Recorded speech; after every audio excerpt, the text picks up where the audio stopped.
Ronald Dexter lived a quiet life on the outskirts of a mid-sized American town, surrounded by the peace and serenity he had worked decades to achieve. At 58 years old, Ronald wasn't the kind of man who sought attention or involved himself in conflicts. His days were spent restoring antique furniture in his garage-turned-workshop and tending to his small but well-kept yard. Though life had dealt him its fair share of challenges, Ronald prided himself on his resilience and the modest but fulfilling life he had built for himself. His home was a reflection of that life, simple, functional, but with a charm that spoke to his personality. The centerpiece of his small property, however, was neither the house nor the garden, it was his car. The car, a 1970 Ford Torino Cobra, was more than just a vehicle. For Ronald, it was a symbol of his hard work, patience, and the dreams he had pursued over the years. When he'd first found the car over a decade ago, it had been in rough shape, little more than a rusting shell.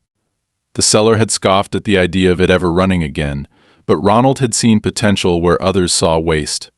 Over the course of 10 years, he had poured his time, money, and soul into restoring the car. Every bolt, every piece of chrome, every inch of the custom paint job was a testament to his dedication. The car gleamed like new now, with its bright red body and white racing stripes standing out in stark contrast to the muted tones of his garage. He didn't drive it often. It wasn't meant for daily errands or the wear and tear of commuting.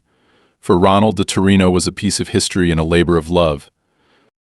It spent most of its time parked in his driveway or carefully housed in his garage, a source of pride and a frequent topic of conversation when neighbors passed by. Ronald had always been protective of it, ensuring it was properly insured, covered when needed, and parked in a way that minimized any risk of damage. Yet, for all his efforts, he never imagined he'd wake up one morning to find it gone. It was a sunny Tuesday morning, one of those days that started with the promise of normalcy. Ronald stepped outside to grab his newspaper, a steaming cup of coffee in hand. The moment he turned toward his driveway, however, his heart sank. The empty space where his Torino had been parked the night before felt like a punch to the gut. For a moment he thought he must be mistaken. Perhaps he had moved it into the garage and simply forgotten. But when he opened the garage doors, the grim reality hit him as pride and joy was missing. Panic set in almost immediately. Ronald rushed inside, grabbing his phone to call the police. As he waited for the line to connect, his mind raced through possibilities. Had it been stolen in the dead of night? Was this some cruel prank? Who would dare take something so precious to him? The police dispatcher assured him that officers would be dispatched to his home shortly, but the reassurance did little to calm him. Ronald couldn't shake the image of his car being stripped for parts or, worse, abandoned and left to rot somewhere. When the officers arrived, they were polite and professional, taking down all the details Ronald could provide. He explained the car's significance, its rarity, and how much effort he had put into restoring it. The officers seemed sympathetic, but their assurances felt hollow. Ronald could see it in their eyes. Cases like this were rarely resolved quickly, if at all. As they left, they promised to file a report and keep an eye out, but Ronald was left feeling helpless. Determined not to sit idly by, he decided to review the footage from the security cameras he had installed around his property. The cameras weren't new, they were part of a DIY system he'd put in a few years ago after a string of minor burglaries in the neighborhood. He scrolled through hours of footage until he found the moment his car was taken. What he saw filled him with a mix of confusion and anger. The footage showed a tow truck pulling into his driveway just after midnight. The truck bore no visible company logo, and its license plate was obscured. Two men in dark clothing exited the truck and worked quickly, hooking the car up in less than 5 minutes. They didn't seem rushed or panicked. Their movements were methodical, almost professional. One of the men even paused to look directly into one of the cameras, as if daring anyone to catch him. Minutes later, the tow truck drove off into the night, taking Ronald's car with it. The realization that this wasn't a random theft but a deliberate act chilled Ronald to the core. Who were these men? Why would they target his car? And why hadn't anyone else noticed or reported the truck?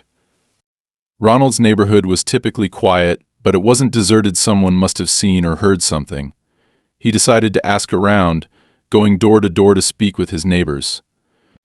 Most of them were surprised and sympathetic when Ronald told them what had happened, but none of them had seen or heard anything unusual. A few mentioned that they had noticed tow trucks in the area before, but they had assumed they were there for routine pickups or repossessions. One neighbor, a retired mechanic named Greg, mentioned something that stuck with Ronald. You know, there's been talk about these companies that work with certain organizations to clear out eyesores. They say they're doing it for the community, but sometimes they take things they have no right to touch. You should look into that. Greg's words gnawed at Ronald as he returned home. Could this have been some kind of mistake? Did someone think his car was abandoned or illegally parked? It didn't make sense. He owned the property, paid his taxes, and had all the necessary documentation for the car. Still, the possibility that this was more than just a theft began to take root in his mind. The next morning, Ronald decided to visit the local impound lot, thinking perhaps there had been a mix-up. When he arrived, the clerk at the desk greeted him with indifference, barely looking up from her computer as he explained his situation. She asked for the car's details and typed them into her system. After a few moments, she shook her head. "Sorry, we don't have anything like that here." Frustrated but unwilling to give up, Ronald pressed further. "Is there another lot where it might have been taken? Could it have been sent somewhere else by mistake?" The clerk shrugged. "If it was picked up by a private company, you'd have to contact them directly. We only deal with city impounds here." Ronald felt a sinking feeling in his stomach. He hadn't received any notices, warnings, or tickets, nothing that would suggest his car was in violation of any rules. He asked the clerk if she could provide a list of local towing companies, but she refused, citing privacy concerns. Defeated, Ronald left the lot, his mind churning with questions and doubts. As he drove home, a sense of dread settled over him. Whoever had taken his car wasn't operating within the usual systems. This wasn't just a misunderstanding or a random theft, it was something far more deliberate. Ronald knew he had to act quickly if he wanted any chance of getting his car back, but he also knew he couldn't do it alone. That night, as he sat at his kitchen table surrounded by paperwork, insurance documents, registration papers, and printouts from his security footage, Ronald felt the weight of the situation pressing down on him. The car wasn't just a possession, it was a part of him, a testament to his hard work and perseverance. Losing it felt like losing a piece of his identity. But even as despair threatened to take hold, a spark of determination ignited within him. He wasn't going to let this go. Whoever had taken his car had made a mistake, a big one, and Ronald was going to make sure they regretted it. The morning after his visit to the impound lot, Ronald Dexter woke up earlier than usual, his mind still racing from the frustration and helplessness he'd felt the previous day. The loss of his Ford Torino Cobra was more than just a theft, it felt like an attack on his life's work, his identity. But there was no time to dwell on the emotional toll. Ronald knew he had to act quickly if he wanted any chance of recovering his car. The longer it remained missing, the more likely it was to disappear for good. He started the day by reaching out to the local police department for an update on the report he had filed. The officer he spoke to, a young man with a polite but detached tone, informed him that there were no leads yet. When Ronald pressed for more information, the officer explained that cases involving stolen vehicles often took weeks, sometimes months, to resolve if they were resolved at all. Ronald clenched his jaw, his frustration mounting. He didn't have months. He could feel the clock ticking against him, and every moment of inaction felt like another nail in the coffin of his car's recovery. Deciding to take matters into his own hands, Ronald began making calls to every towing company in the area. He explained his situation, described the car in detail, and asked if they had any records of towing a 1970 Ford Torino Cobra from his address. Most of the companies he called were cooperative, but none of them had any information that matched his description. A few even expressed sympathy, commenting on how rare and valuable the car must be, but their words felt hollow. It wasn't until Ronald contacted a smaller, less familiar towing company that he encountered something unusual. The man on the other end of the line hesitated when Ronald mentioned the date and location of the towing. "Look," the man said after a long pause, his voice lowering, "I don't know anything about your car, but I've been hearing things. Some private groups have been hiring towing companies to clear out vehicles they say are abandoned or violating local ordinances, they pay cash. No questions asked. If you're looking for your car, it might have been picked up by one of those guys. Ronald's grip tightened on the phone. Private groups? What kind of groups? The man sighed. I don't know, and I don't want to know. They don't leave paperwork, and they don't go through the city's system. That's all I can tell you. Before Ronald could press further, the man hung up. He stared at the phone in his hand, a sinking feeling in his chest. This wasn't a simple case of a car being towed by mistake. There was something larger at play, something deliberately hidden from the usual channels. But who would target his car, and why? As the hours ticked by, Ronald began to piece together what little information he had. The towing company's cryptic comment about private groups lingered in his mind. He knew his car wasn't abandoned, it had been parked on his private property, in clear view of his house. Whoever had taken it must have done so under false pretenses. He decided to revisit the security footage from his cameras, hoping to find some detail he had missed the first time. This time he noticed something he hadn't caught before. Just before the tow truck arrived, a dark sedan had driven past his house twice, slowing down each time it passed the driveway. On the second pass, the car stopped briefly before continuing down the street. Minutes later, the tow truck appeared. The timing was too precise to be a coincidence. Ronald rewound the footage and tried to get a better look at the sedan's license plate, but the angle of the camera and the darkness of the night made it impossible to read. Determined to dig deeper, Ronald decided to check with his neighbors again. He printed out a few still images from the footage, one of the tow truck and another of the sedan, and went door to door, asking if anyone had seen or heard anything unusual that night. Most of his neighbors were sympathetic but had little to offer. A few mentioned hearing a vehicle idling in the middle of the night but hadn't thought much of it at the time. One neighbor, a middle-aged woman named Cheryl, remembered seeing a dark sedan parked near her house earlier that evening. I thought it was odd, she said, frowning.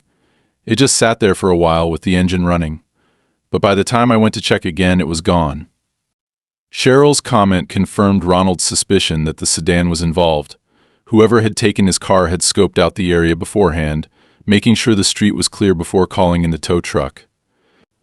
But the question remained why. Why would someone go to such lengths to take his car, and how had they managed to do it without leaving a trace in any official records? The next day, Ronald decided to visit the city's Department of Public Works to inquire about permits for towing and vehicle removal in his neighborhood. He hoped to find some kind of paper trail that could lead him to whoever was responsible. The clerk at the counter, a tired-looking man with glasses that sat crooked on his nose, listened to Ronald's story with mild interest before pulling up the records on his computer. After a few minutes of typing, the clerk shook his head. "There's nothing here," he said. "No permits, no reports of vehicle removal, nothing. If your car was towed, it wasn't through us." Ronald's frustration boiled over. "So you're telling me anyone can just come into my neighborhood, tow a car off private property, and no one knows anything about it?" The clerk shrugged. "If it wasn't done through the city, then it's out of our jurisdiction. You might want to check with private towing companies or, I don't know, a lawyer." It was the second time in as many days that someone had suggested Ronald seek legal help. He knew they were right, this was beyond what he could handle on his own. That evening he contacted a local attorney who specialized in property disputes and vehicle recovery. Her name was Olivia Grant, and from the moment she answered the phone, Ronald felt a glimmer of hope. Olivia listened patiently as he explained the situation, asking detailed questions and taking notes. When he finished, she paused for a moment before speaking. "Ronald, this isn't the first time I've heard of something like this happening," Olivia said. "There have been cases where private organizations exploit loopholes in local laws to remove vehicles they claim are a nuisance or an eyesore. Sometimes it's a mistake, other times it's deliberate. Either way, we have options. The first step is to gather as much evidence as possible. Do you still have the security footage?" "Yes," Ronald replied. "I've already reviewed it, and there's a tow truck and a suspicious sedan involved. I also have a police report, but they haven't made much progress." "That's a good start," Olivia said. "I'll need copies of everything's security footage, the report, any documentation you have for the car, including proof of ownership and insurance. I'll also file a formal request with the city for any towing records they might have missed. In the meantime, I suggest you stay vigilant. Whoever took your car knew what they were doing, and there's a chance they might try to cover their tracks if they realize you're pursuing this." Ronald thanked Olivia and hung up, feeling a mixture of relief and apprehension. For the first time since his car was taken, he felt like he had a plan, a way forward. But he also knew that this was just the beginning of what could be a long and difficult fight. As he gathered the necessary documents and prepared to hand them over to Olivia, he couldn't shake the feeling that he was up against something much bigger than he had initially thought. That night, as Ronald sat in his living room, reviewing the footage one last time, he noticed something that sent a chill down his spine. In one of the frames, just before the tow truck pulled away, the man operating the winch turned toward the camera. Though his face was partially obscured by a baseball cap, there was a faint smirk on his lips, as if he knew exactly what he was doing and didn't care who saw. It was a small detail, but it solidified Ronald's resolve. This wasn't just about recovering his car anymore, it was about standing up to whoever thought they could take what was his without consequence. Ronald wasn't a man who sought conflict, but when pushed he knew how to fight back. And fight back he would. The day after his conversation with Olivia Grant, Ronald Dexter began to feel the weight of what he was up against. He had spent his life working hard and playing by the rules, trusting that fairness would prevail if he acted honestly. Yet now, his trust in the system was being tested. His car was gone, his initial efforts to recover it had been met with dead ends, and the few clues he had uncovered suggested that this was no ordinary theft. It was starting to look like he was dealing with a coordinated effort, and while he now had a lawyer on his side, the road ahead was still shrouded in uncertainty. Ronald spent the morning gathering all the documentation Olivia had requested: the car's title, proof of insurance, the footage from his security cameras, and even the receipt for the tow truck system he'd installed to maintain his driveway. Every piece of paper felt like a small fragment of the life he'd built, and handing it over made him feel exposed, as if the loss of his car had taken more than just a piece of his property. It was personal, and the deeper he looked, the angrier he became. By noon, Ronald was driving to Olivia's office, a modest but professional space located in the heart of the city. As he stepped inside, carrying a folder stuffed with documents, Olivia greeted him with a firm handshake and a reassuring smile. She wasted no time diving into the details. As Ronald laid out everything he had, Olivia began to organize the papers methodically, asking him for additional clarification on certain points. "So the police haven't been able to provide you with any updates?" she asked, flipping through the pages. Ronald shook his head. "Nothing. They said it could take weeks, but I don't have weeks. I've been calling every day, and I think they're getting tired of me." Olivia nodded, scribbling notes in a legal pad. "Unfortunately, cases like this don't get prioritized unless there's a clear public safety concern. A stolen car doesn't always make the cut, even when it's as significant as this. But there are ways we can apply pressure. First, I'll file a formal demand with the city for all towing and impound records from the last 30 days. If someone's trying to keep this under wraps, those records will either confirm it or point us in the right direction." Ronald sighed. "And what if the records don't show anything? What if they were never filed?" "Then we're dealing with an off-the-books operation," Olivia said matter-of-factly. "And that's where it gets interesting. If this was done outside the bounds of legal towing practices, someone made a mistake. Paper trails are hard to erase completely, and we'll find something. But I'm also going to need you to stay vigilant. Ronald, people who run these kinds of schemes don't like being exposed, and they might try to intimidate you." The word intimidate struck a chord with Ronald. He wasn't the kind of man to back down easily, but the idea of someone actively trying to threaten him made his stomach churn. Still, he nodded firmly. "I'm not going anywhere," he said. With their plan in motion, Ronald left Olivia's office feeling a renewed sense of purpose. He knew this wasn't going to be an easy fight, but he had someone in his corner now, someone who believed in his case and was willing to fight for it. That afternoon, he decided to revisit the security footage one last time before handing over the hard drive to Olivia. He wanted to make sure there wasn't anything he'd missed. As he replayed the footage, he focused on the small details: the angle of the tow truck, the way the men moved, and the faint reflection of the truck's license plate in the light of a street lamp. Using a photo editing tool on his computer, Ronald managed to enhance the image just enough to make out part of the plate. It wasn't a complete number, but it was something. He immediately sent the image to Olivia, who promised to cross-reference it with local towing companies and the city's database. The next few days passed in a blur of waiting and frustration. Ronald checked in with Olivia regularly, but there were no significant updates. In the meantime, he began to notice strange things happening around his property. One morning, as he went to check his mail, he found his mailbox had been smashed in. It wasn't the first time something like this had happened in the neighborhood, but given the circumstances, it felt deliberate. Later that same day, he noticed a black SUV parked at the end of his street, its engine idling, as if the driver was waiting for something. When Ronald approached, the SUV sped off before he could get a good look at the driver. The incidents unsettled him, but he tried to brush them off as paranoia. He told himself that people were careless, that maybe the mailbox incident was the work of local teenagers. But as the days went on, the signs became harder to ignore. One night he awoke to the sound of footsteps outside his house. By the time he grabbed a flashlight and went outside to investigate, whoever it was had already disappeared, leaving behind a crushed soda can near his garage door. It wasn't much, but it was enough to convince Ronald that someone was watching him. Determined not to let fear dictate his actions, Ronald decided to take additional precautions. He upgraded his security system, adding motion sensors and additional cameras to cover the blind spots on his property.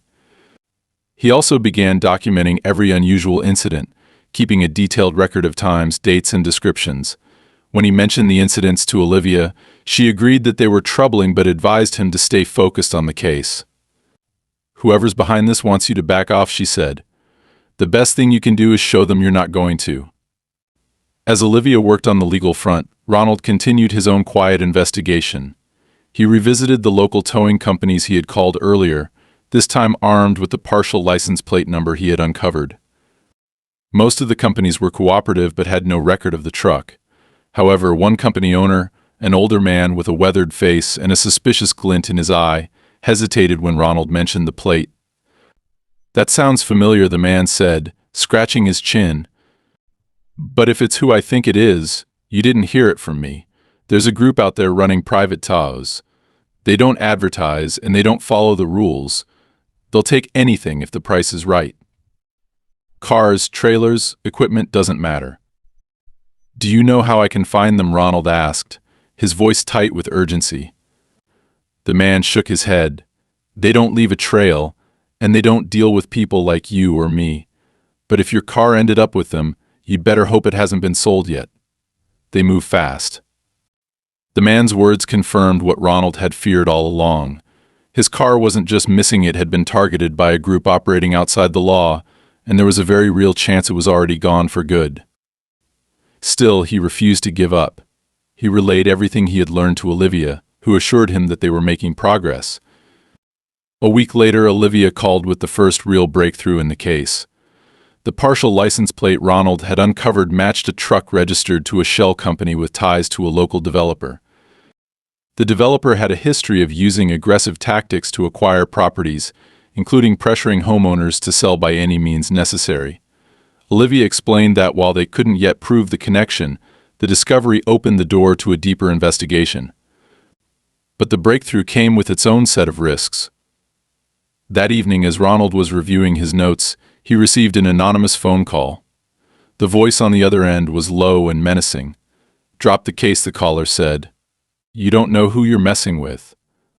Ronald's hand tightened around the phone, his heart pounding. "Who is this?" he demanded, but the line went dead. Shaken but undeterred, Ronald reported the call to Olivia, who urged him to file a police report. While the authorities took his statement, Ronald couldn't shake the feeling that he was being watched. The incidents around his property, the anonymous call, the smashed mailbox, it all pointed to a coordinated effort to scare him into submission. Instead of backing down, Ronald used the fear to fuel his determination. He wasn't just fighting for his car anymore, he was fighting for his right to stand up against those who thought they could take what wasn't theirs.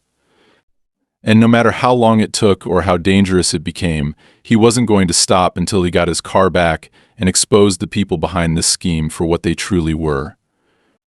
As Ronald Dexter sat at his kitchen table, the weight of the last few weeks pressing down on him, he couldn't help but feel the tension in the air. The anonymous phone call, the strange incidents around his property, and the lack of immediate progress from the authorities all painted a troubling picture. Still, he refused to let fear control him. Instead, he turned his attention back to the growing file of evidence Olivia Grant had been helping him compile. With each passing day, the pieces of the puzzle were starting to take shape, though the full picture remained elusive. Ronald knew one thing for certain: he was up against a calculated and well-organized operation, and they clearly underestimated how far he was willing to go to fight back. It was a crisp Wednesday morning when Olivia called with what she described as an important development. Ronald quickly made his way to her office, where she greeted him with a stack of documents and a determined look on her face.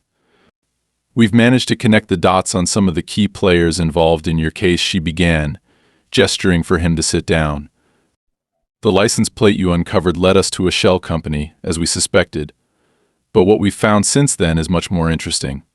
The shell company is tied to a larger organization that's been flagged in multiple complaints involving aggressive property acquisitions.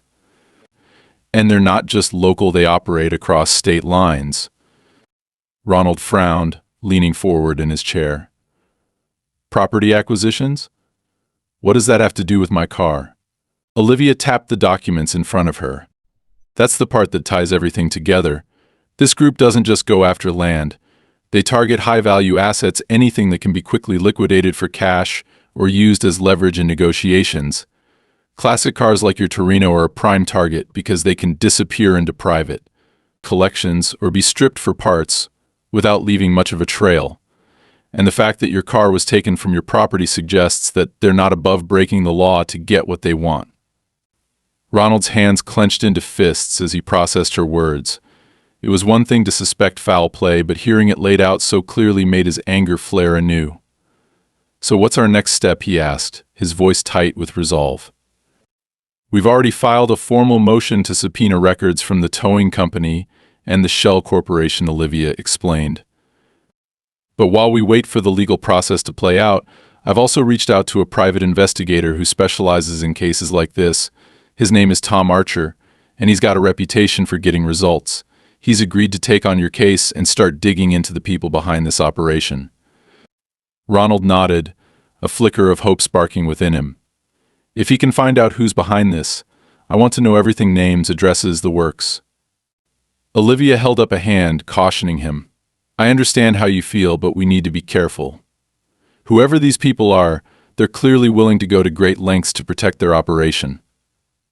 Let's leave the heavy lifting to Tom for now and focus on building our case." The following days were a whirlwind of activity. Ronald met with Tom Archer, a no-nonsense investigator in his late 40s with a sharp mind and an unyielding determination. Tom wasted no time diving into the case, asking Ronald pointed questions about the timeline of events, the security footage, and the incidents of harassment he'd experienced. He promised to keep Ronald updated as he followed up on leads, but he also warned him to remain vigilant. Meanwhile, Olivia continued to push forward on the legal front. She filed additional motions to compel the towing company to release their records, and she began preparing for the possibility of a drawn-out court battle. Ronald admired her tenacity, but he couldn't shake the feeling that they were racing against the clock. Every day that passed without finding his car felt like another step closer to losing it forever. Then, just as the frustration was beginning to mount, Tom delivered the first real breakthrough. He had traced the shell company's financial transactions and discovered a series of payments that led to a small, privately owned warehouse on the outskirts of the city. The warehouse was registered to yet another shell corporation, but its location and activity raised red flags. Tom explained that similar warehouses had been used in other cases to store stolen vehicles before they were moved out of state or sold off. Armed with this new information, Olivia quickly filed an emergency motion to obtain a warrant for the warehouse. It took several tense days, but the motion was granted, and a team of law enforcement officers was dispatched to investigate the property. Ronald insisted on being there, though he knew he wouldn't be allowed inside. He watched from a distance as officers entered the warehouse, his heart pounding in his chest. When they emerged hours later, the news was a mix of good and bad. The warehouse contained several stolen vehicles, including parts that matched the description of Ronald's Ford Torino Cobra. However, the car itself was not among them. Ronald felt a pang of disappointment, but Olivia reminded him that this was still a significant step forward. The fact that they found parts from your car ties this operation directly to the people we're targeting, she said. It strengthens our case and gives us more leverage moving forward. As the investigation continued, more details about the organization came to light.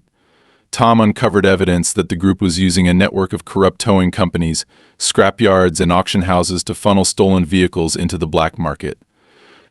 They operated with ruthless efficiency, often targeting neighborhoods with lax oversight and exploiting legal loopholes to avoid detection. It was a sprawling operation, and Ronald's car was just one piece of a much larger puzzle. But the more they learned, the clearer it became that the people behind this scheme weren't going to back down easily. Ronald began receiving more anonymous threats, this time in the form of letters left in his mailbox. The messages were vague but ominous, warning him to drop the case and stop digging where you don't belong. Olivia urged him to report the threats to the police, but Ronald knew the authorities were already stretched thin. Instead, he doubled down on his own precautions, installing additional security cameras and making sure he was never caught off guard. The tension reached a boiling point one night when Ronald returned home to find his garage door open and his tools scattered across the floor. At first, he thought it was a burglary, but nothing of value appeared to be missing. The message was clear: whoever had broken in wanted to send a warning, not steal anything. Ronald's frustration turned to anger as he called the police to report the incident. The officers who responded were sympathetic but admitted they had little to go on. "It's hard to prove anything without clear evidence," one of them said. "But we'll keep an eye on the area." Ronald knew better than to rely on vague promises. If he was going to see this through, he would have to rely on his own determination and the growing support of his legal team. As the weeks turned into months, the case began to gain traction. The investigation into the warehouse led to several arrests, and one of the suspects agreed to cooperate in exchange for a reduced sentence. Through his testimony, authorities uncovered a web of connections linking the stolen vehicle operation to a prominent local businessman with ties to the development industry. It was a shocking revelation, but it explained the sophistication and scale of the operation. Ronald felt a surge of vindication as the truth came to light. His fight wasn't just about his car anymore, it was about exposing a system that preyed on people like him, using intimidation and corruption to profit at their expense.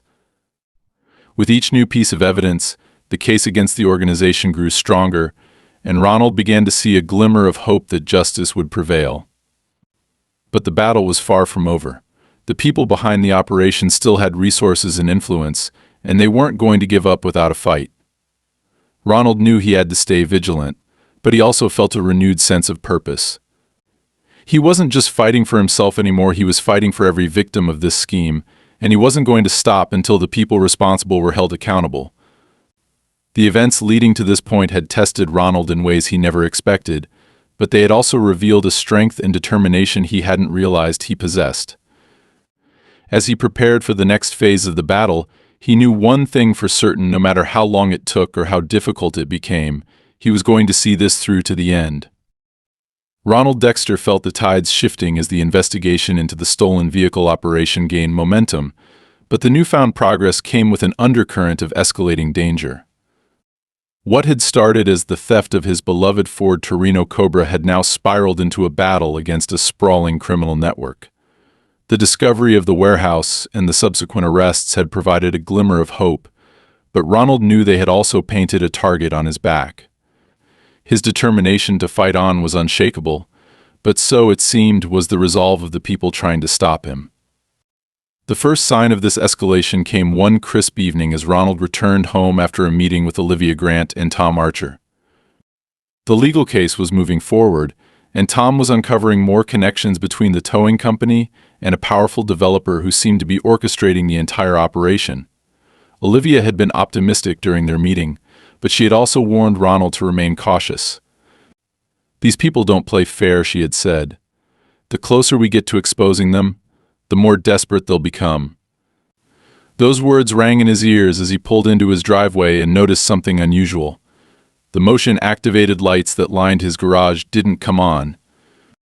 At first, he thought it was a simple malfunction, but as he stepped out of his truck and approached the garage, he saw that the wires had been deliberately cut.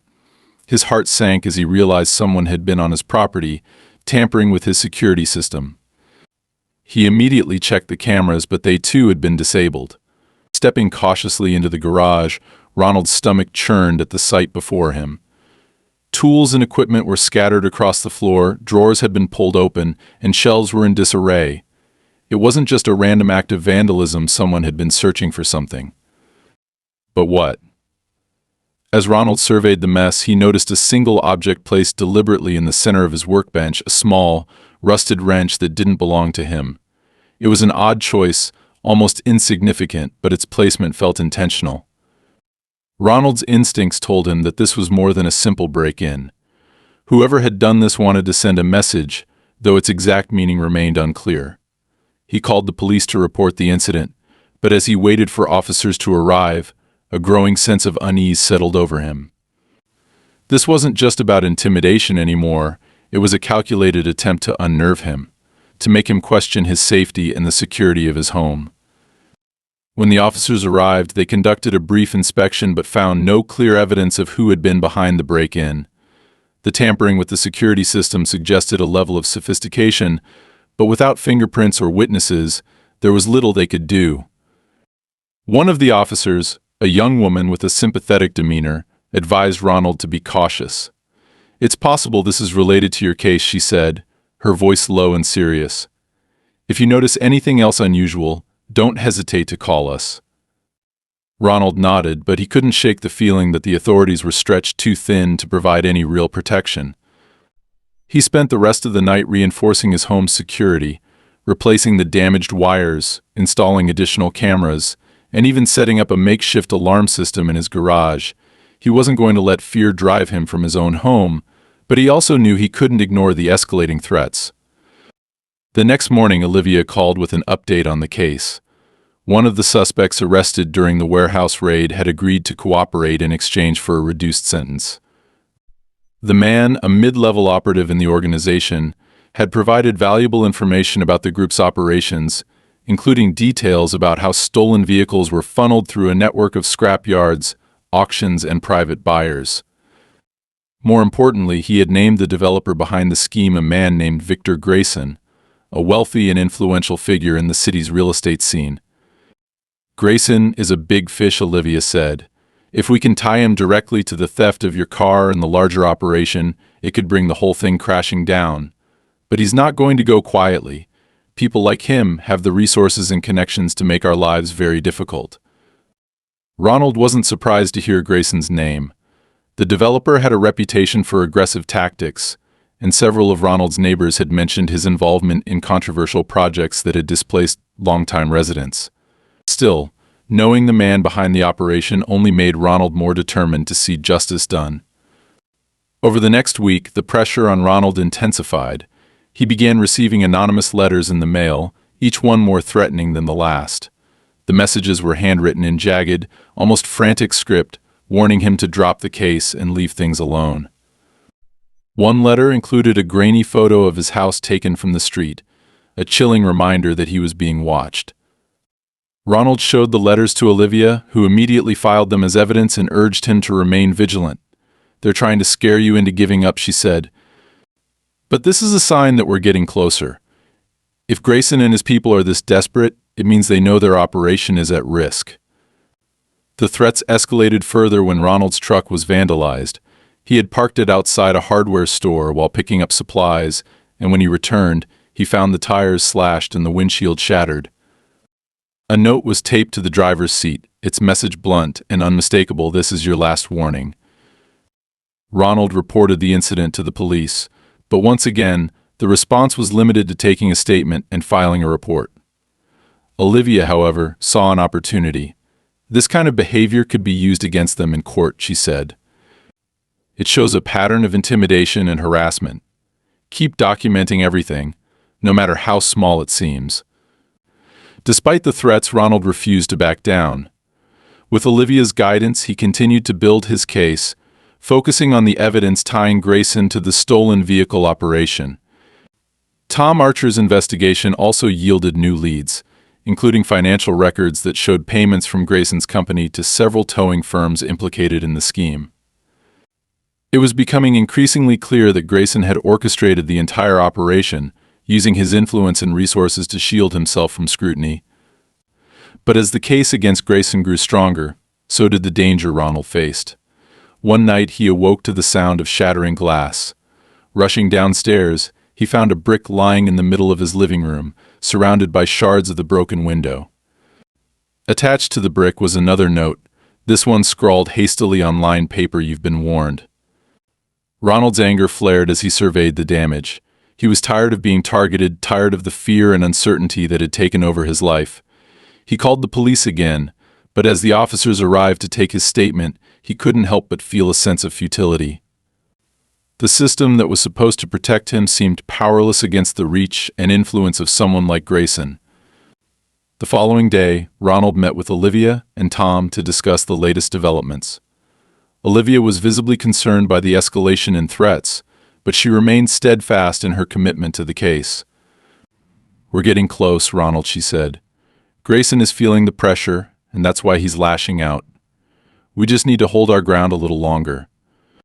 Tom, however, took a more pragmatic approach. "We need to be realistic about the risks," he said. "Grayson isn't just some petty criminal. He has money, power, and people willing to do his dirty work. If we're not careful, this could get a lot worse before it gets better." Despite the warning, Ronald refused to back down. He had come too far to give up now, and the thought of letting Grayson and his operation go unpunished was unbearable. Over the next several weeks, the legal battle intensified.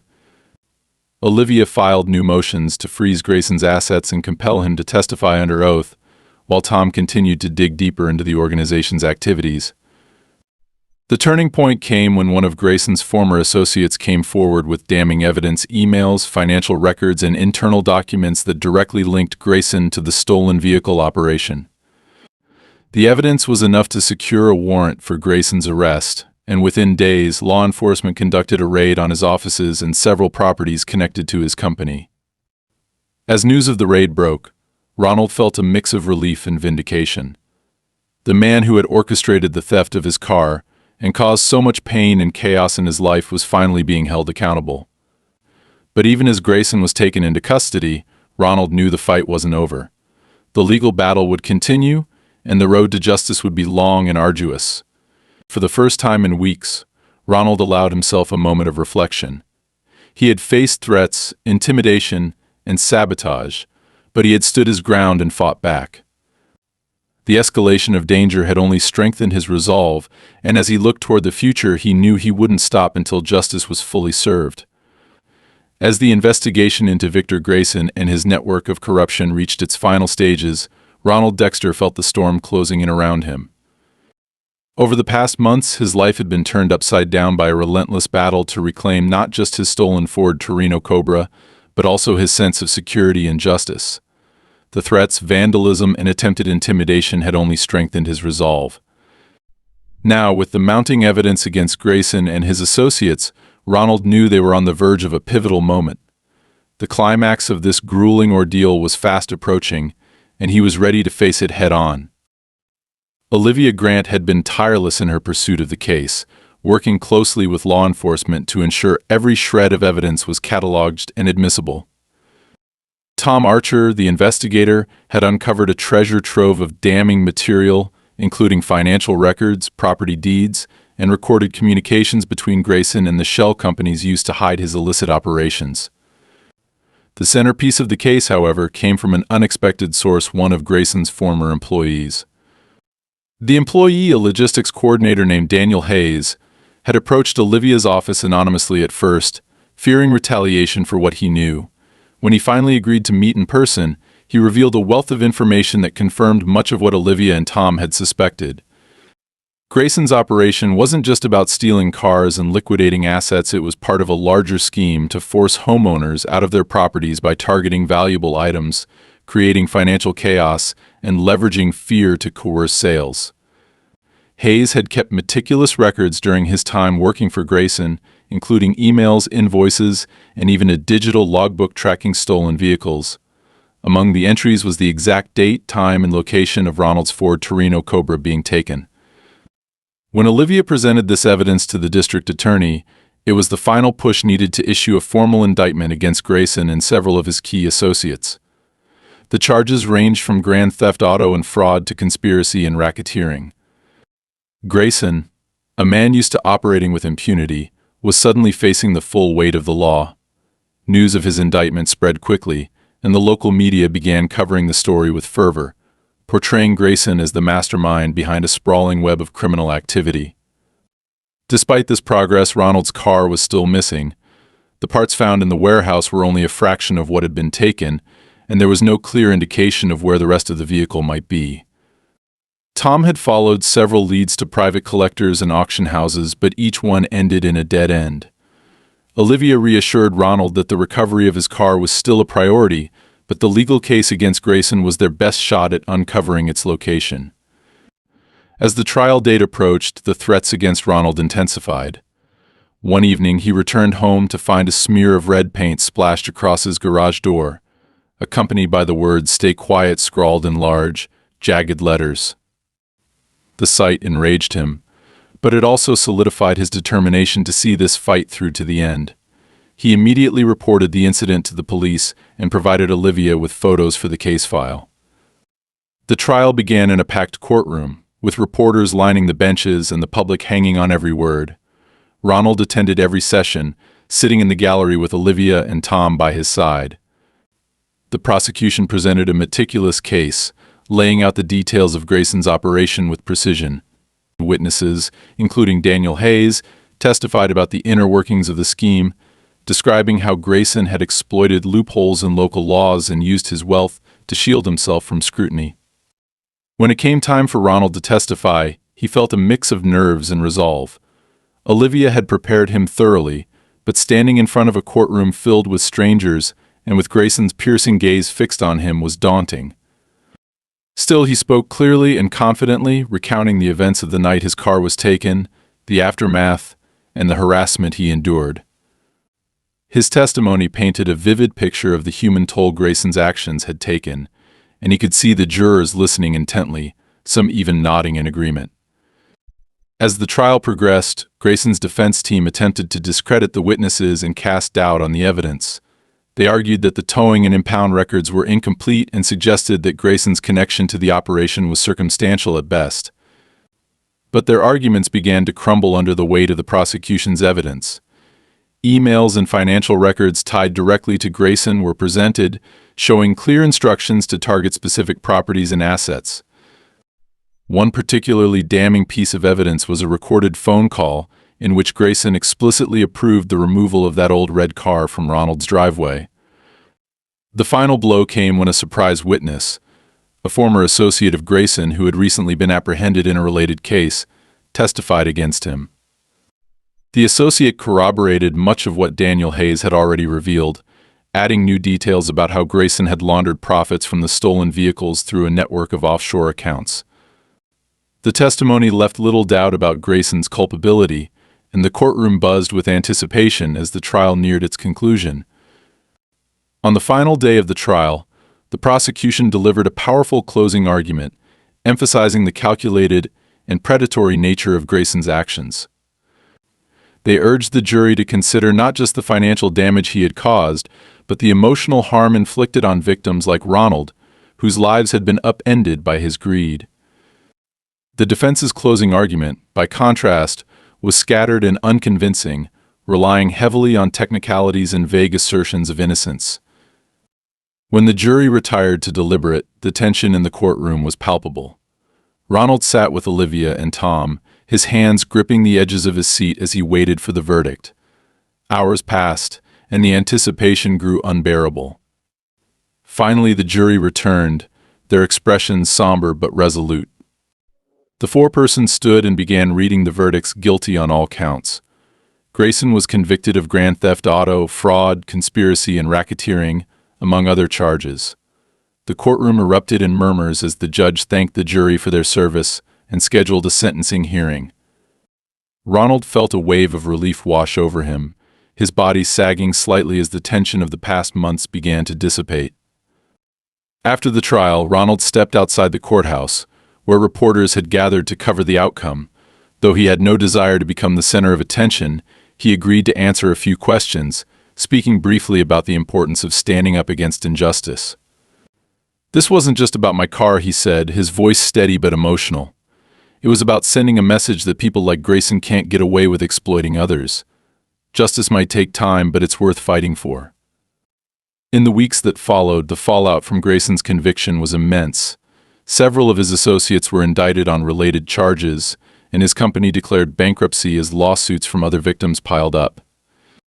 Law enforcement continued to dismantle the remnants of his operation, and Ronald's car was finally located in the possession of a private collector who had unknowingly purchased it through one of Grayson's intermediaries. The car was returned to Ronald, slightly damaged but still intact.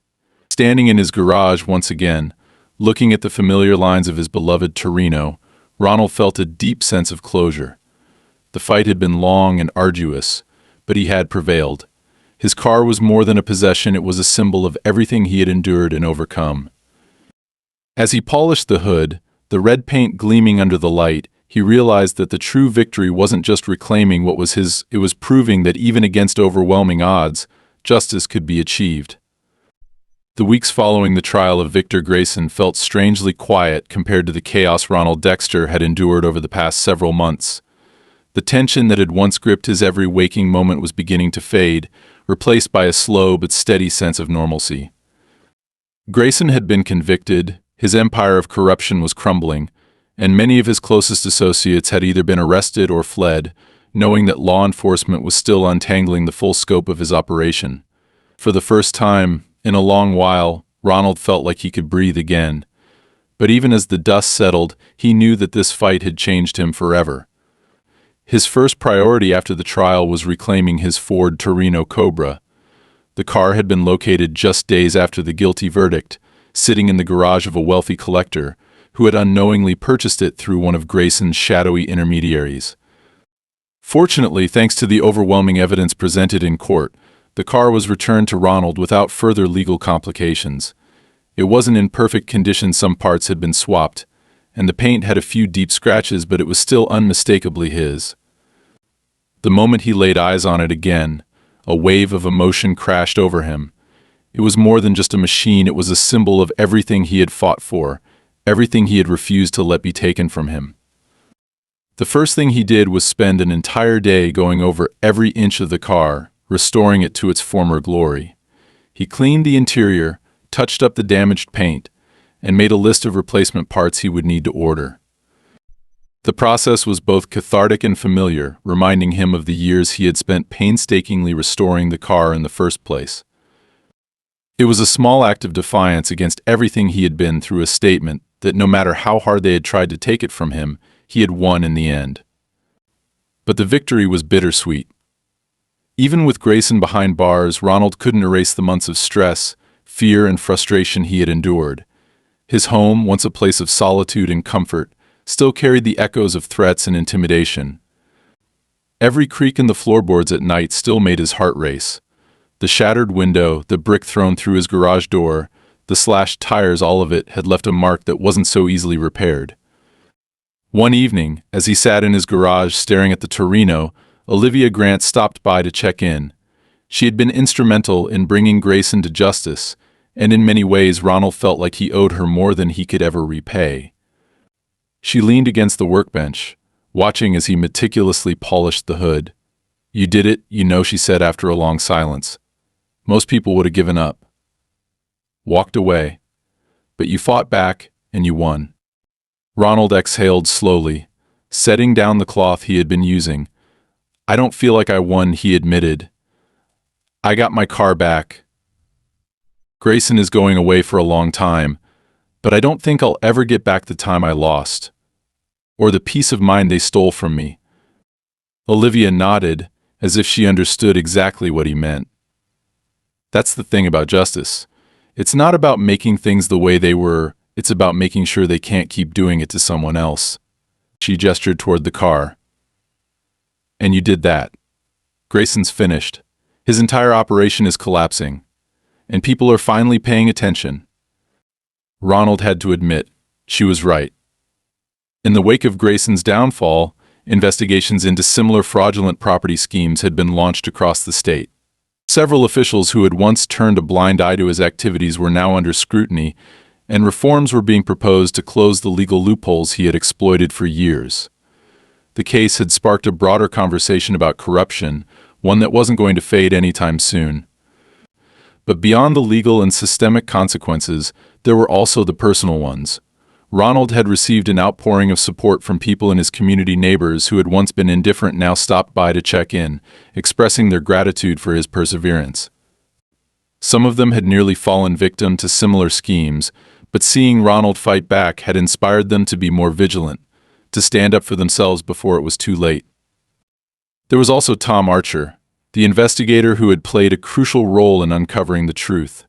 He had taken on the case as just another job, but by the end of it, Ronald could tell that it had meant something more to him. Over the weeks following the trial, they had kept in touch, and Tom had even stopped by to help Ronald install a new security system, one that was far more advanced than anything he had before. "Figured you could use an upgrade," Tom had said gruffly. "Just because Grayson's gone doesn't mean you should let your guard down." Ronald appreciated the gesture more than he let on.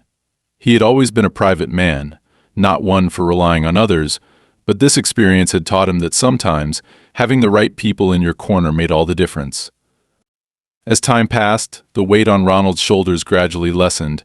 He began to spend more time in his workshop again, taking on new restoration projects and reconnecting with the things that had once brought him peace.